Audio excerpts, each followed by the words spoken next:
আমাদেরকে আর এই যে ভূগোল বুঝাইয়া আমাদেরকে জনগণ বিরোধী কোনো ধরনের কর্মসূচি করে ফেলবে সরকার, এই সরকারের এই সুযোগ আমরা দিব না। জীবন চলে গেলে জীবন দিব, জান চলে গেলে জান দিব, কিন্তু রাষ্ট্র বিরোধী, সরকারি বিরোধী মানে কোনো ধরনের কোনো কার্যক্রম করতে দেব না। রাষ্ট্র বিরোধী, জনগণ বিরোধী। অনেকেই বলেন যে ভাই আপনি যেভাবে কথা বলতেছেন, এই যে একজন বলতেছে আপনাকে তো সরকার ফান্ড বন্ধ করে দিবে, দেখ সো হোয়াট, মানে আমি কি সরকারের পা চাটবো না? মানে মন্ত্রীর সাথে সম্পর্ক রাখবো একটা অনিচ্ছ সুবিধা পাওয়ার জন্য, সংসদে দাঁড়ায় একটা ন্যায় কথা বলা থেকে বিরত রাখবো নাকি? ভাই মানে আমার জবাবদিহিতা হচ্ছে মানুষের কাছে, মন্ত্রীর কাছে না। গণভোট চাইয়া গণভোট মাইনে নিতে এত কষ্ট কিসের? সরকার দলীয় দল বিএনপি, মানে আপনারা কি বুঝতেছেন না যে নিজেদের বিপদ নিজেরা ডাইকে আনতেছেন? বুঝতেছেন না? নদী পার হওয়ার আগে মাঝি ছিল জীবনের ভরসা, তার বইটা ছিল দিক নির্দেশনা, তার কণ্ঠ ছিল সাহসের বাতিঘর, কিন্তু পারে পা দিতেই সেই মাঝি হয়ে যায় বাটি বোঝা। আসসালামু আলাইকুম ওয়া রাহমাতুল্লাহি ওয়া বারাকাতুহু। দেশ ও দেশের বাইরে দূর দূরান্ত থেকে যারা এই মুহূর্তে ভিডিওটি দেখছেন, ভিডিওটি প্লে করেছেন, তাদেরকে অনুরোধ করব দয়া করে পুরো ভিডিও সম্পূর্ণ ধৈর্য সহকারে দেখবেন। খুবই গুরুত্বপূর্ণ এবং অত্যন্ত ইম্পর্ট্যান্ট ভিডিও নিয়ে উপস্থিত হয়েছি আপনাদের মাঝে, প্রিয় দর্শক। সম্মানিত বন্ধুগণ, দর্শক শ্রোতা মণ্ডলী, হঠাৎ করে মধ্যরাতে ফেসবুক লাইভে এসে সরকারকে একই বার্তা দিল হাসনাত আবদুল্লাহ। জুলাই সনদ বাস্তবায়ন না করলে গণভোটের বিরুদ্ধে রায় দিলে প্রয়োজনে রাজপথে নামারও হুঁশিয়ারি দিয়েছে হাসনাত আবদুল্লাহ। হাসনাত আবদুল্লাহ বলেছে, আমি কখনো কারোর দালালি করব না, চামচামি করব না, কখনো কাউকে চেটে কোনো কাজ করব না। হাসনাত আবদুল্লাহ কঠোর বার্তা দিয়েছে ফেসবুক লাইভে এসে। এদিকে আজকে আপনারা দেখেছেন যে নাহিদ ইসলামও জানিয়েছে তারা প্রয়োজনে রাজপথে নামবে। নেটার পা চাটাচাটি করে কোনো লাভ নেই বলে হাসনাত আবদুল্লাহ ফেসবুক লাইভে এসে কী বলল, চলুন কথা না বাড়িয়ে সেটা দেখি। হাসনাত আবদুল্লাহর সেই ফেসবুক লাইভটা দেখব। সরকারকে উদ্দেশ্য করে সরকারের বিরুদ্ধে কি বলল, কঠোর বার্তা দিল হাসনাত আবদুল্লাহ, সেটা দেখে আসি, তারপরে কথা বলি। সর্বোচ্চ পরিমাণে ভিডিওটি শেয়ার করে দিবেন সকলের কাছে যাতে ভিডিওটা পৌঁছায়, সেজন্য প্রিয় দর্শক শ্রোতা মণ্ডলী। এবং আপনারা যদি চ্যানেলে নতুন হয়ে থাকেন অবশ্যই চ্যানেলটা সাবস্ক্রাইব করে রাখবেন। চলুন আমরা দেখে আসি হাসনাত আবদুল্লাহ ফেসবুক লাইভে এসে কী বার্তা দিলেন। প্রিয় দেশবাসী, আমাদের দেশ যেদিকে যাচ্ছে, আমাদের বাংলাদেশ যে পথে হাঁটছে, আমরা যেদিকে যাচ্ছি, ইতিবাচক বার্তা আমাদেরকে দিচ্ছে না। আমাদের যারা আত্মত্যাগ দিয়েছিল তারা যে কারণে আত্মত্যাগ করেছিল, রাষ্ট্রের স্ট্রাকচারাল রিফরমেশনের জন্য, কিন্তু দিন শেষে রাষ্ট্রের স্ট্রাকচারাল রিফরমেশন তো হচ্ছে না, আমরা সেটা পারছি না, এটা আমাদের ফেলিওর, আমরা বারবার বলে যাচ্ছি। এবং বিএনপি থেকে প্রত্যাশা আরও বেশি ছিল, তবে থ্যাংক ইউ বিএনপি, আপনারা এই রং মুভগুলো নিচ্ছেন এবং জনগণ আপনাদেরকে কিভাবে দেখে আপনারা মানুষের কাছে যান। এবং আপনারা যে মনে রাখবেন, বয়স আমার মাত্র 27 বছর 7 মাস, ছোটো মুখে অনেক বড় কথা বলছি। আপনারা সংখ্যাগরিষ্ঠতার যে একটা আত্মতুষ্টিতে আপনারা ভুগছেন, আত্মবিশ্বাসী হওয়াটা ভালো, কিন্তু আত্মতুষ্ট আপনারা যেভাবে হচ্ছেন যে আপনারা যা ইচ্ছা তা করতে পারবেন এই সংখ্যাগরিষ্ঠতার 2/3 মেজরিটির এই বড়াই দিয়ে, মনে রাখবেন সংখ্যাগরিষ্ঠতা কখনোই ভালো কিছু নিয়ে আসে নাই।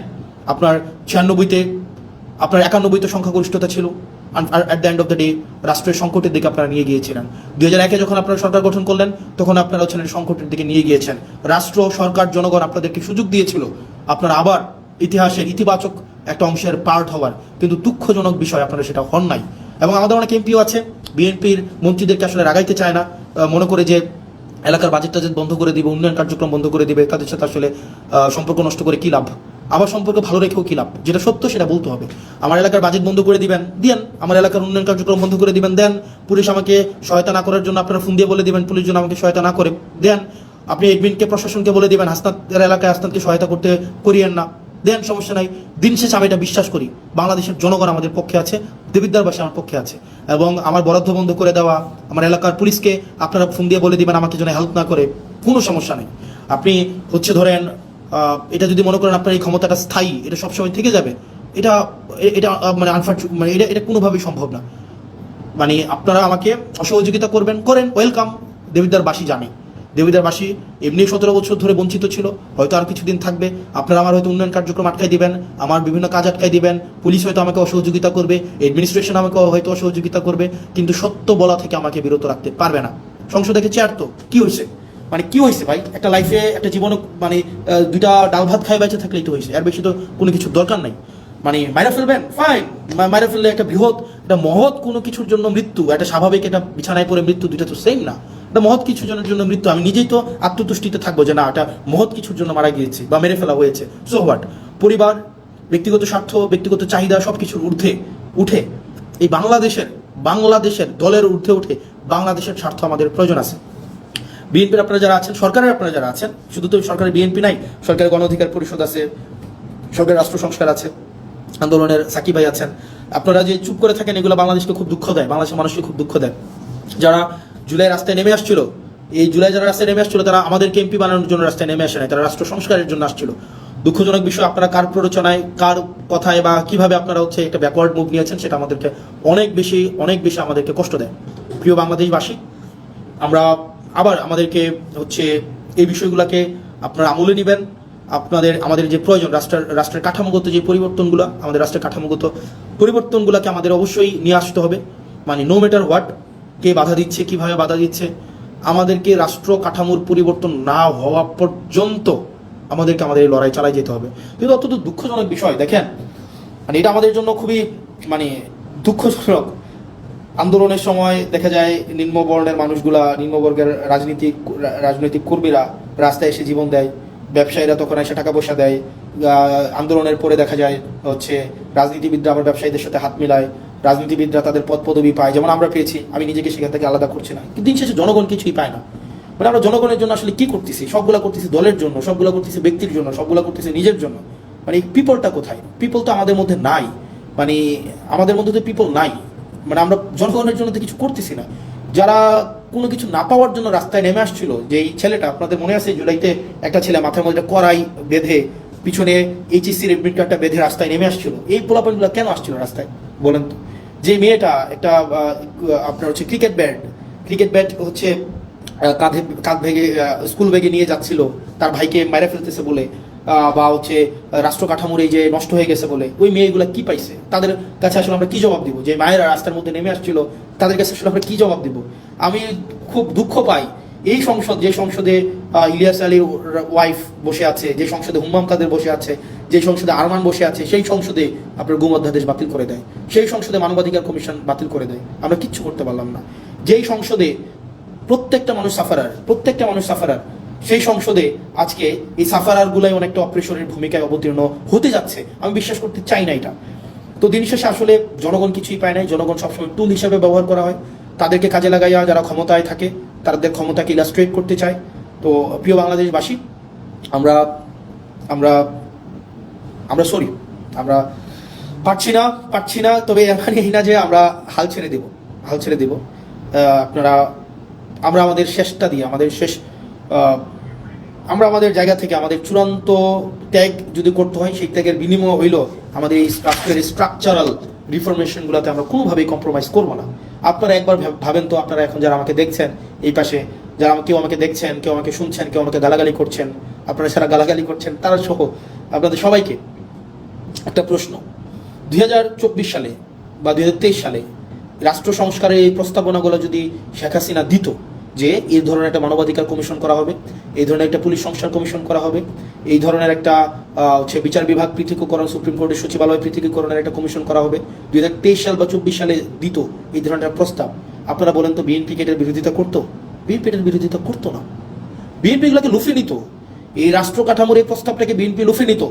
তার মানে বিরোধী দলে থাকতে মানবাধিকার আরাম, সরকারি দলে আসলে সেটা হয়ে যায় আরাম। বিরোধী দলে থাকলে পুলিশের স্বাধীনতা চাওয়া আরাম, সরকারি দলে আসলে পুলিশের সুরক্ষা এবং স্বাধীনতা চাওয়া হয়ে যায় হারাম। বিরোধী দলে থাকলে বিচার বিভাগের স্বাধীনতায় রাস্তা গরম করতে দেখা যায়, কিন্তু সরকার গঠন করার পরে আর এই হচ্ছে আপনার বিচার বিভাগের স্বাধীনতা তখন হয়ে যায় হারাম। এই যে দ্বিচারিতা, চেয়ার পরিবর্তনের সাথে সাথে, ঋতু পরিবর্তনের সাথে সাথে, দিক পরিবর্তনের সাথে সাথে এই যে দ্বিচারিতা, এই দ্বিচারিতা আপনাদেরকে জনগণ বিচ্ছিন্ন অবশ্যই করবে। প্রিয় দেশবাসী, আমরা আমাদের জায়গা থেকে প্রত্যেকটা মানুষ, আমি বিশ্বাস করতে চাই, আমাদেরকে আর এই যে ধরেন ওই যে একটা কথা আছে না, ভূগোল বুঝাইয়া আমাদেরকে জনগণ বিরোধী কোনো ধরনের কর্মসূচি করে ফেলবে সরকার, এই সরকারি এই সুযোগ আমরা দিব না। জীবন চলে গেলে জীবন দিব, যান চলে গেলে যান দিব, কিন্তু রাষ্ট্রবিরোধী, সরকারি বিরোধী মানে কোনো ধরনের কোনো কার্যক্রম করতে দেব না। রাষ্ট্রবিরোধী, জনগণ বিরোধী। অনেকেই বলেন যে ভাই আপনি যেভাবে কথা বলতেছেন, এই যে একজন বলতেছে আপনাকে তো সরকার ফান্ড বন্ধ করে দিবে, দিক, সো হোয়াট, মানে আমি কি সরকারের পা চাটবো নাকি? মানে মন্ত্রীর সাথে সম্পর্ক রাখবো একটা অনেক সুবিধা পাওয়ার জন্য, সংসদে দাঁড়ায় একটা ন্যায় কথা বলা থেকে বিরত রাখবো নাকি? ভাই মানে আমার জবাবদিহিতা হচ্ছে মানুষের কাছে, মন্ত্রীর কাছে না। মন্ত্রী এই বছর আছে, আরেক বছর থাকবে না, এই টার্ম আছে, আরেক টার্ম থাকবে না, কিন্তু জনগণ সবসময় থাকবে। সুতরাং যদি আপনি আমাকে বলেন যে সত্য বলা থেকে বিরত রাখার জন্য, শুধুমাত্র বরাদ্দ পাওয়ার জন্য, ফান্ড পাওয়ার জন্য, সত্য বলা থেকে বিরত রাখার জন্য আমি যদি এখনই এই কম্প্রোমাইজ করি, পরবর্তীতে আরো বড় কিছু পাওয়ার জন্য আমি বিভিন্নভাবে আমার জীবনটা কম্প্রোমাইজের মধ্যে দিয়ে যাবে। না দিল, ফান্ড বন্ধ করে দিল, পুলিশ আমাকে হেল্প করা বন্ধ করে দিল, অ্যাডমিনিস্ট্রেশন আমাকে হেল্প করা বন্ধ করে দিল, যে আমাকে অনৈধভাবে আমাকে আমার পথকে বাধাগ্রস্ত করবে, তারা তাদের ফলাফল সেটা কোনো না কোনোভাবে পাওয়া যাবে। মানে এটা এটা এটা এটা এটা মানে আমি ন্যাচারে বিশ্বাস করি, আমি ন্যাচারাল জাস্টিসে বিশ্বাস করি, সেটা কোনো না কোনোভাবে পেয়ে যাবে। এটা কিচ্ছু আসে যায় না আমার। আপনি এই কারণে এই যে মন্ত্রীর সাথে কুসুম সম্পর্ক রাখতে হবে, কুসুম বিরোধিতা করতে হবে, যদি আমার ফান্ড বন্ধ করে দেয়, দিলে দিক, আমার কিচ্ছু আসে যায় না, কিচ্ছু আসে যায় না। কিন্তু যেটা সত্যটাই আমাকে বলতে হবে, যেটা মিথ্যাটা আমাকে প্রকাশ করতে হবে। এর মাঝখানে কোনো ধরনের পার্থক্য রাখা যাবে না। পুলিশ আমাকে সহযোগিতা করলেও আমার কিছু আসে যায় না, প্রশাসন আমাকে সহযোগিতা করলেও কিছু আসে যায় না, সরকার আমাকে সহযোগিতা করলেও আমাকে কিছু আসে যায় না, আমার মন্ত্রীরা আমার বিরোধিতা করলেও আমার কিছু আসে যায় না, মন্ত্রী আমার ফান্ড বন্ধ করে দিলেও আমার কিছু আসে যায় না, সচিবরা আমাকে অসহযোগিতা করলেও কিছু আসে যায় না। মানুষের বাঁচিয়ে কয়দিন? মানুষ বাঁচবেই কয়দিন? মানুষ তো ভাই মানে মৃত্যু পর্যন্ত সারা জীবন ক্ষমতায় থাকবে না। কিন্তু দিন শেষে মানুষ জানুক, জনগণ জানুক, যারা আমাকে ভোট দিছিল, যে মহিলাগুলাকে মানে লাইন ধরে আমাকে ভোট দিছে, বিনা পয়সায় যারা আমাকে ভোট দিছে, তারা জানুক দিন শেষে যে আমি সত্যের পথে ছিলাম। যে ইয়াং প্রজন্ম, শিক্ষিত প্রজন্ম যারা বিনা পয়সায় আমাকে ভোট দিছিল, তাদের কাছে আমার জবাবদিহিতাটা আমি নিশ্চিত করতে চাই। আমি বিশ্বাস করতে চাই, আমি যদি সত্যের পথে থাকি, সেক্ষেত্রে যদি সরকার আমাকে বাধাও দেয়, জনগণ আমার পাশে দাঁড়াবে। আমাকে বিনা পয়সায় ভোট দিয়ে জিতাইছিল, আবার আমাকে প্রয়োজনে বিনা পয়সায় ভোট দিয়ে জিতাবে, কিন্তু আমি কম্প্রোমাইজ করতে পারবো না, না না, কোনোভাবেই না। আমি মিডিয়াকে দেখেছি দালালি করতে, মিডিয়ার যে দালালি, এটা পৃথিবীতে যদি কোনো উদাহরণ হয়ে থাকে মিডিয়ার দালালি, এটা বাংলাদেশে হচ্ছে 1 নম্বর হবে মিডিয়ার দালালি। মিডিয়া, মিলিটারি, ব্যুরোক্রেসি সবাই এখন আবার জি হুজুর আবার কালচারে চলে গিয়েছে। এই জি হুজুর কালচারে এনসিপি যাবে না, জি হুজুর কালচারে এনসিপি রাজনীতিবিদরা যাবে না, কোনোভাবেই যাবে না, কোনোভাবেই না। আপনি আমার চেহারা নিয়ে কথা বলেন, আপনি আমাকে চেহারা নিয়ে আমাকে ট্রোল করেন, আপনি আমাকে কালো বলেন, হোয়াট এভার, এগুলো আমার কিচ্ছু আসে যায় না। এটা দিয়ে আপনি আমাকে থামাইতে পারবেন? কোনোভাবেই না, নেভার, কোনো ওয়েতেই না ভাই। যেটা সত্য, এই সত্য যত ইভেন আমার জীবনের যদি কষ্ট হয়, আমার জীবনের যদি স্যাক্রিফাইস হয়, সেটা থেকে আপনি আমাকে বিরত রাখতে পারবেন না। যতদিন না পর্যন্ত এই স্ট্রাকচারাল রিফরমেশনগুলো তৈরি হবে, আপনার স্ট্রাকচারাল রিফরমেশনগুলো বাস্তবায়ন না হয়, ততক্ষণ পর্যন্ত আমাদের এই লড়াই চলবে, আপনি সংসদে আমাদেরকে লবিতে আসা বলবেন বয়স কত, মাত্র এতদিন, আর অপেক্ষা করো, দরকার আছে শত্রু বাড়াইয়া। যদি কেউ শত্রু হইতে চায়, আমার প্যারা নাই, কিচ্ছু আসে যায় না। প্রিয় বাংলাদেশবাসী, আপনারা জানেন দিন শেষে যে কারা বাংলাদেশের বিরুদ্ধে অবস্থান নিচ্ছে, অ্যাসালমের পক্ষে অবস্থান নিচ্ছে, কারা সংস্কারের বিরুদ্ধে অবস্থান নিচ্ছে, স্বাধীন বিচার বিভাগের বিরুদ্ধে অবস্থান নিচ্ছে, স্বাধীন পুলিশ সংস্কার কমিশনের বিরুদ্ধে অবস্থান নিচ্ছে, কারা এই স্থানীয় সরকার ব্যবস্থাকে নষ্ট করে দিচ্ছে, এটাকে আবার ফেসিবাদের দিকে নিয়ে যাচ্ছে, কারা সংস্কারের কথা বলে তারা তাদের 31 দফা থেকেও পিছনে হচ্ছে, জুলাই সনদ অক্ষরে অক্ষরে বাস্তবায়নের কথা বলেও কারা পিছনে চলে যাচ্ছে। এই জিনিসগুলো শিক্ষিত প্রজন্ম, আপনারা নিশ্চয়ই আপনাদের বিবেচনা সুবোধ আছে, এবং সেই বিষয়ে আপনারাই সিদ্ধান্ত নেবেন। আপনারা ভালো থাকবেন, সুস্থ থাকবেন। যারা গালাগালি দিচ্ছেন তাদের গালাগালিকে আমি স্বাগত জানাই, সেটা কখনোই প্রতিবাদ করি নাই, সেটা অব্যাহত রাখেন, সেটা নিয়ে কিছু আসে যায় না। কিন্তু একই সাথে এটাও আপনারা তো এমনি নিষিদ্ধ আছেন এখন, আপনাদের দেখবেন নেতারা বিদেশে বিলাসবহুল জীবনযাপন করে, আওয়ামী লীগের। আপনারা যারা রাস্তায় এসে 30 সেকেন্ডের একটা স্লোগান দিয়ে দৌড় মারেন আপনার আলোক গতিতে, আপনাদের নেতারা বিদেশে বসে জন্মদিন পালন করে, বড় গাড়িতে ঘোরাঘুরি করে, বিভিন্ন বড় শপিং মলে শপিং করে। তো নেতার পা আপনারা যারা চাটেন, আপনার নেতার পা চাটার আগে একবার ভাইবেন আপনারা কাদের পা চাটতেছেন। আবার যখন যদি আপনার এই পা চাইটা কোনো লাভ নাই রে ভাই, এই পা চাইটা লাভ আছে? আপনি দেশে পুলিশের দৌড় খাবেন, আপনাকে জনগণ পিটাবে, আপনাকে রাজনৈতিক দলগুলো আপনাকে দৌড়ের উপরে রাখবে, আর আপনার নেতারা বিদেশে আরাম আয়েশের জীবন কাটাবে। আপনি এদিকে বুড়িগঙ্গার তীরে জীবনযাপন করবেন, 200 টাকা ভাড়ায় বাসায় থাকবেন অন্ধকার গরমের মধ্যে, আর আপনার নেতা টেমসের মধ্যে অথবা দুবাইয়ের নদীর মধ্যে ইয়ট নিয়ে ঘুরে বেড়াবে, এবং সেখানে উনি জন্মদিন পালন করবে। তো এই বিষয়গুলো একটু মাথায় রাখেন যে কার পিছনে যাচ্ছেন, এবং হচ্ছে কাদের জন্য রাজনীতি করছেন। আর আপনারা যারা অনেকে আছেন নেতার পা চাটে, নেতার পিছনে পিছনে নেতার পা চেটে জীবনটাকে ধ্বংস করে দিচ্ছেন। এই এখন নেতার পা চাটতেছেন, কিছুদিন পরে নেতার ছেলের পা চাটতে হবে। এখন পা চাটতেছেন নেতার পা চেটে কোনো লাভ হয় নাই, এরপরে চাটবে নেতার ছেলে সবসময় নেতাই হবে। আর দিন শেষে আপনারা যারা চাটার উপরে থাকেন, চাটাচাটি যাদের হচ্ছে কর্ম, চাটাচাটি যাদের হচ্ছে জীবিকা, চাটাচাটি ছাড়া যাদের মনস্তত্ত্বের মধ্যে স্বাধীনতা নাই, যারা মানসিকভাবে স্বাধীন না, যারা মানসিকভাবে হচ্ছে মানে চাটামিকে যারা জীবিকা হিসাবে নিয়েছেন, দিন শেষে আপনাদের চাটতেই হবে। এখন কিছু আগে চেটেছেন নেতার বাবাকে, এখন চাটতেছেন নেতাকে, কিছুদিন পরে চাটবেন নেতার ছেলেকে। এটাই হচ্ছে আপনাদের নিয়তি। যদি এটা না করতে চান, স্বনির্ভর হতে চান, সত্যকে সত্য বলতে চান, মিথ্যাকে প্রকাশ করতে চান, তাহলে এইসব চাটাচাটি বাদ দেন। দল আপনাকে ভাত দিবে না। আপনার ঘরে যদি ওষুধ না থাকে, আপনার মায়ের যদি ওষুধ না থাকে, নেতা এসে সে ওষুধ কিনে দিয়ে যাবে না। দিন শেষে আপনি করবেন গুলিস্তানে মার্কেট, আর নেতা যাবে দুবাই মার্কেট করতে। আপনি ছুটিতে যাবেন হচ্ছে ওই যে চানখারপুল, আপনার নেতায় যাবে লিভারপুল। তো সেই জায়গা থেকে এই নেতার পা চাটাচিটি করে লাভ নাই। পা চাটাচিটিটা বন্ধ করেন। নেতা যাই করে সবই যে ঠিক করে ব্যাপারটা এমন না। নেতাকে নির্মোহভাবে ক্রিটিক্যালি নেতাকে অবজার্ভ করেন, ক্রিটিক্যালি নেতাকে ক্রিটিক করেন, এবং নেতাকে আপনি সবকিছুর ঊর্ধ্বে রাখার যে এক ধরনের আমাদের মনস্তত্ত্ব তৈরি হয়েছে, সেটা থেকে নিজেরা নিষ্কৃতি পান। গাং পার হইলেই নৌকা, আর মাঝির দাম কই থাকে। তখন শুরু হয় আসল হিসাব, মাঝি কার দুলাভাই। এই প্রশ্নটাই হয়ে যায় সবচেয়ে বড় ব্যঙ্গ। নদী পার হওয়ার আগে মাঝি ছিল জীবনের ভরসা, তার বৈঠা ছিল দিক নির্দেশনা, তার কণ্ঠ ছিল সাহসের বাতিঘর। কিন্তু পাড়ে পা দিতেই সেই মাঝি হয়ে যায় বাড়তি বোঝা। যেন ঝড় থামলেই বাতিঘরকে দোষ দেওয়া হয় আলো বেশি দেওয়ার জন্য। এই রাজনীতির নদীতে গাংটা শুধু পানি না, এটা স্বার্থের স্রোত, ক্ষমতার ঢেউ আর সুযোগের জলোচ্ছ্বাস। যারা পার হয় তারা তীরে ওঠে, ইতিহাস ভুলে যায়। যারা পার করায় তারা তীরে বসে নিজের পরিচয় খুঁজে। মাঝি কার দুলাভাই, এই একটা প্রশ্নেই লুকিয়ে আছে পুরো নাটক।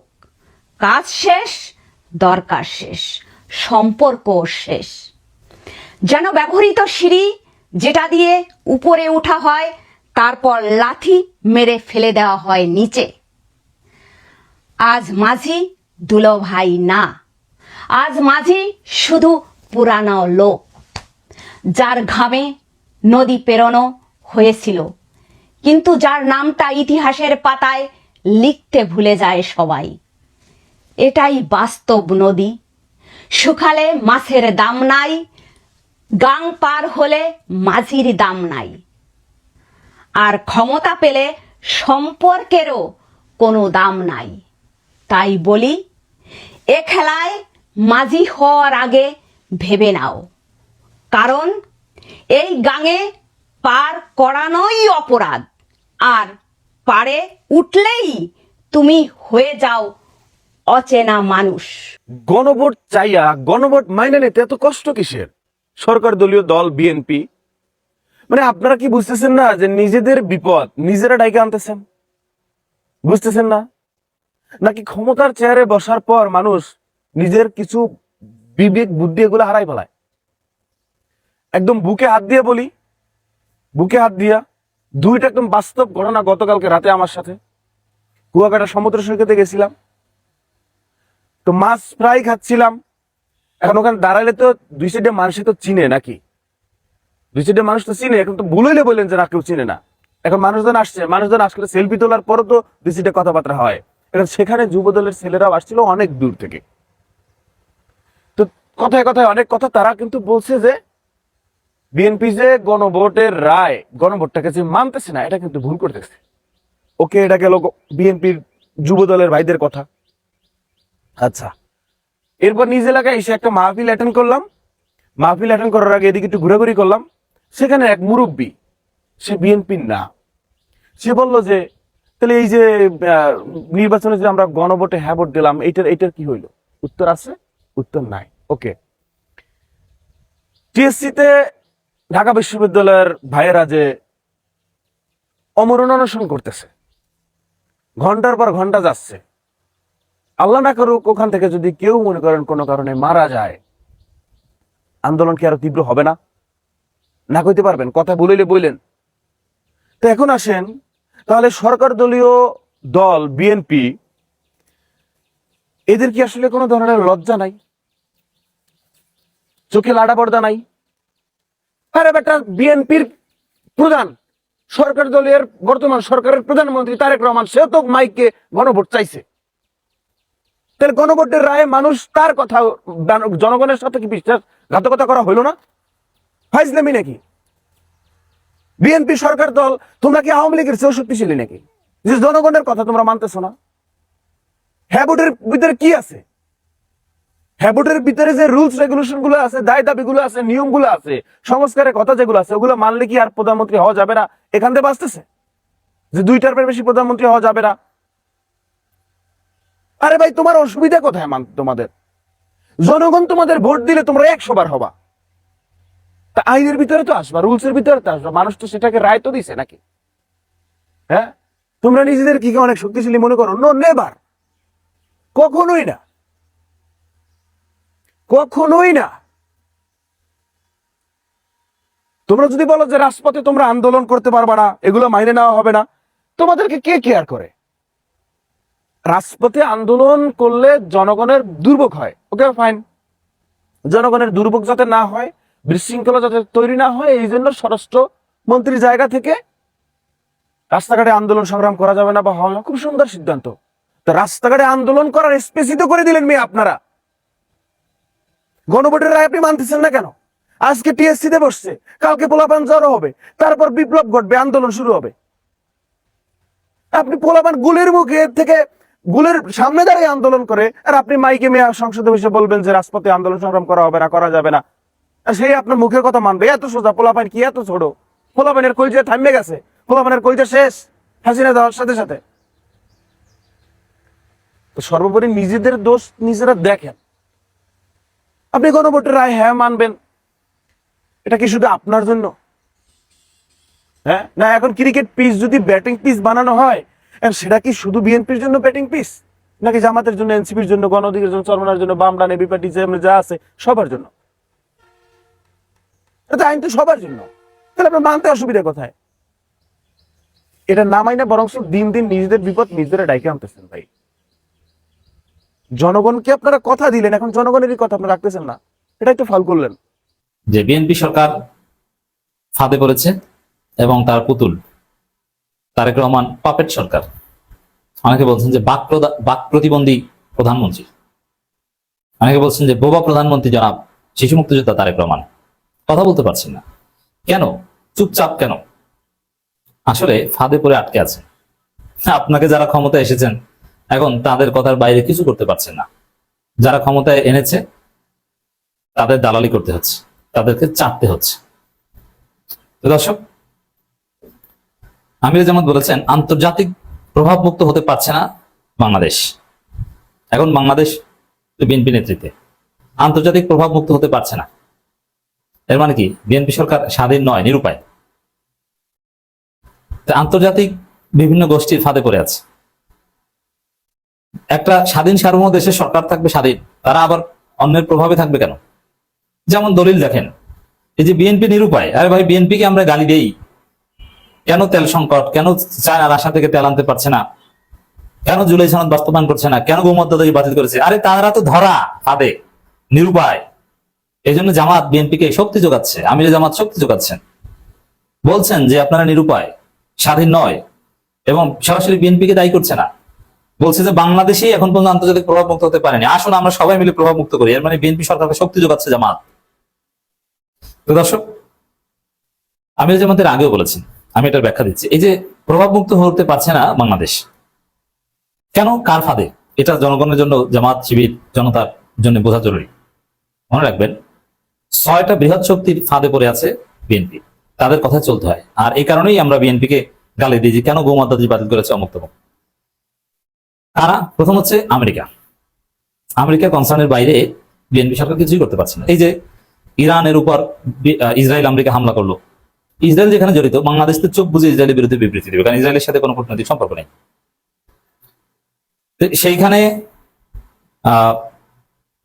ইরানের সর্বোচ্চ ধর্মীয় নেতাকে হত্যা করা হলো, শিক্ষা প্রতিষ্ঠানে হামলা করা হলো, হসপিটালে হামলা করা হলো, সিভিলিয়ানদের উপর হত্যাযজ্ঞ চালিয়ে ইসরায়েল আমেরিকা ভয়াবহ যুদ্ধাপরাধ করলো, জেনেভা কনভেনশন লঙ্ঘন করলো, তারপরেও তার বিরুদ্ধে একটা টু শব্দ করতে পারলো না, বরং ইসরায়েলের পক্ষ নিয়ে বিবৃতি দিতে হলো।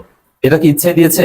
এটা কি জিয়াউর রহমান তারেক রহমানের জিয়াউর রহমান খালেদা জিয়ার রক্ত যে তারেক রহমানের শরীরে, এটা কি তার আদর্শের কথা? না। এর মানে কি ইসরায়েল আমেরিকার বিরুদ্ধে কি বলতে হবে ওটা ঠিক করে দিবে ইসরায়েল আমেরিকা, কারণ আমেরিকা ক্ষমতা এনেছে বিএনপি। অতএব আমরা যতই বলি, যতই আশ্চর্য হই, আমেরিকার কথার বাইরে একটা টু শব্দ বিএনপি সাথে করতে পারে না। দলিল তো দিলাম। এরপরে হচ্ছে ভারত। এই যে 6 বৃহৎ শক্তির একটা হচ্ছে আমেরিকা, একটা হচ্ছে ভারত। এই যে দেখেন 72 সংবিধানের পক্ষে বিএনপি কথা বলতে হচ্ছে, অথচ বিএনপি 72 সংবিধানের সবচেয়ে বড় শত্রু। জামাত শত্রু না, কারণ জামাত অতীত ক্ষমতা আসেনি, এবারও ক্ষমতা আসেনি। 72 সংবিধানকে যা করেছে, ধর্ষণ করেছে বিএনপি, জামাত তো করার সুযোগই পায়নি। তো সেইখানে বিএনপি কে এখন 72 সংবিধানের পক্ষে বলতে হচ্ছে, অথচ বিএনপির স্ট্যান্ড ছিল 72 সংবিধানকে ছুড়ে ফেলা, এবং ছুড়ে ফেলেছিল। জিয়াউর রহমান এসে সর্বপ্রথম 72 সংবিধানকে ছুড়ে ফেলেছিল, খালেদা জিয়া ছুড়ে ফেলার হুমকি দিয়েছিল। সেই বিএনপি কে 72 সংবিধানের পক্ষে বলতে হচ্ছে। এটা হচ্ছে বিএনপি যে ভারতের ফান্দে আটকা তার দলিল। তৃতীয় হচ্ছে ডিজিএফআই। ডিজিএফআই ক্লিয়ারেন্স ছাড়া বিএনপি সব কিছু করতে পারে না। কারণ কেন এইসব শক্তির ফাঁদে আটকা? কারণ এই শক্তিগুলো মিলে বিএনপি কে ক্ষমতা এনেছে। যেমন গুম অধ্যাদেশ বাতিল, এটা তো বিএনপি করারই কথা না, বিএনপি তো গুমের ভিকটিম। কিন্তু ডিজিএফআই বলেছে যে না, গুম যেহেতু আমরা করেছি, সামনেও আমরা করতে পারি, অতএব বাবারা এই গুম অধ্যাদেশ বাতিল করো, নইলে তো আমাদেরকে পুলিশ এসে ধরবে। এটা কি হয়? আমি ডিজিএফআই মহাপরিচালক, আমাকে পুলিশ ধরে নিবে বা নিচ্ছে? এটা তো হয় না। আমি লেফটেন্যান্ট জেনারেল, মানে সেনা প্রধান হওয়ার যোগ্য, সামনে আমি জেনারেল হতে পারি হয়তো, ভাগ্য ভালো থাকলে, আর পুলিশ এসে আমাকে ধরবে গুমের কারণে? এটা তো হয় না। কিসের গুম অধ্যাদেশ বাতিল করো? ডিজিএফআই এর কথায় বাতিল করতে হয়েছে।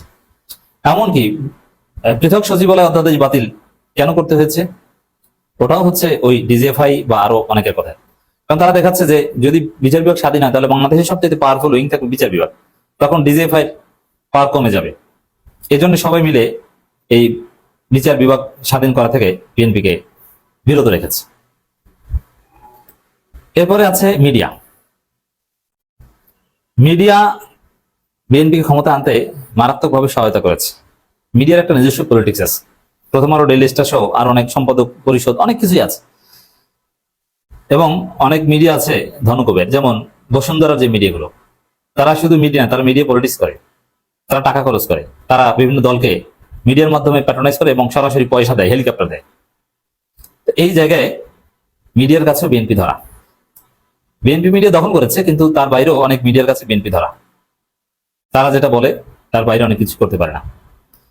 এই দেখেন অনেক এই সাংবাদিক আনিস আলমগীরের কাছে তারেক রহমানকে ফোন দিতে হয়, অথচ আনিস আলমগীর কতটা নোংরা এবং জঘন্য। ওসমান হাদির মৃত্যুতে উৎসব করেছে, এই 2 দিন আগে এনসিপির এক নেত্রী মারা গেছে, সেখানে উৎসব করেছে। কতটা জঘন্য। সে আনিস আলমগীরের সাথে ফোনে কথা বলতে হয় তারেক রহমান কেন? এখানেও দুর্বলতা আছে, বিশেষ গোষ্ঠীর কাছে ধরা, এবং তারা কোটি কোটি টাকা খরচ করে। এই যে কালের কণ্ঠ, তাদের কাছে বিএনপি সরকার ধরা, ছড়ি ঘুরাচ্ছে, আর অনেক কিছু দেখবেন সামনে। প্রিয় দর্শক শ্রোতা মণ্ডলী, আপনারা দেখতে পারলেন। ব্যক্তিগত মতামত অবশ্যই কমেন্ট করে জানাবেন আপনারা কি বলতে চান। হাসনাত আব্দুল্লাহ খুব সুন্দর কথা বলেছে, কাউকে চেটে নয় খেটে বড় হও। স্যালুট জানাই হাসনাত আব্দুল্লাহকে, তার এই সাহসী পদক্ষেপের জন্যই তো আমরা তাকে ভালোবাসি। ক্যাপ্টেন হাসনাত এগিয়ে যাবে, ক্যাপ্টেন হাসনাত তুমি এগিয়ে যাও, আমরা তোমাদের সাথে আছি। সঠিক কথা বলেছে মনে করে হাসনাত আব্দুল্লাহ। রাজনীতি যদি ন্যায়ের পথে না চলে, তাহলে একদিন জনগণই তার বিচার করে। অবশ্যই এবারও তার বিকল্প কোনো কিছুই হবে না। যদি বিপদে চলে যায় সরকার, তার বিচার অবশ্যই জনগণ করবে।